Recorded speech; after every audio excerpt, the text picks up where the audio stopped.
Halo pecinta seni Indonesia, beginilah jadinya bila seniman dan kurator tidak bersepakat menyajikan karya lukisan, pameran akhirnya batal. Apakah kedaulatan pangan itu bisa berdiri sendiri tanpa adanya kekuasaan?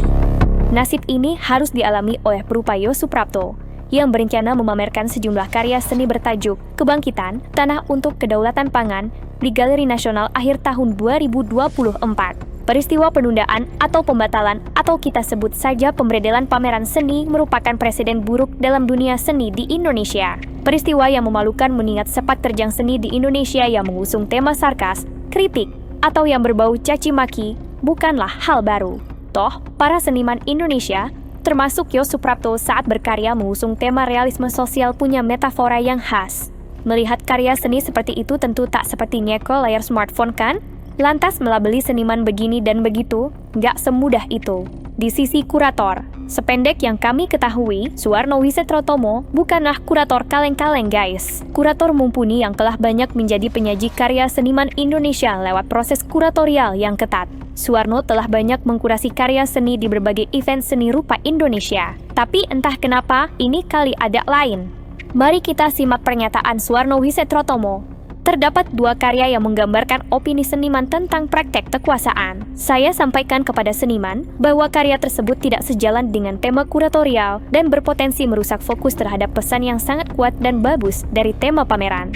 Menurut pendapat saya, dua hal tersebut terdengar seperti makian semata, terlalu vulgar, sehingga kehilangan metafora yang merupakan salah satu kekuatan utama seni dalam menyampaikan perspektifnya.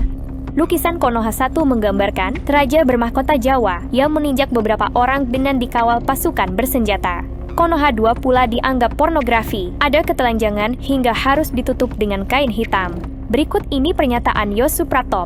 Lukisan-lukisan tersebut menjadi narasi latar belakang situasi dari tema kedaulatan pangan itu sendiri. Hal itu yang tidak bisa dibaca oleh kurator. Karya seni, sekali lagi, yang mengusung isu-isu sosial tadi tidak bisa begitu saja begitu menjadi karya eksklusif, terpisah dari hubungan timbal balik yang saling berketerkaitan dalam konteks ekonomi, politik maupun budaya. Nah, oleh karena itu adalah esensi dari sebuah peradaban masyarakat itu sendiri.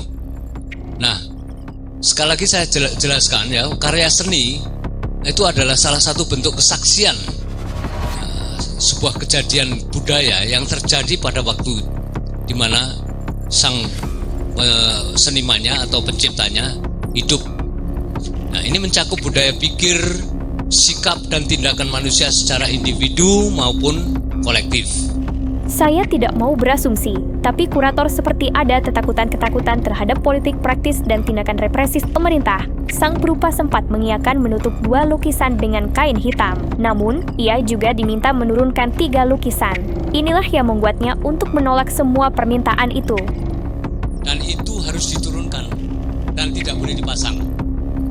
Dan saya tanyakan alasannya apa? Alasannya tidak relevansinya itu karena visualisasi.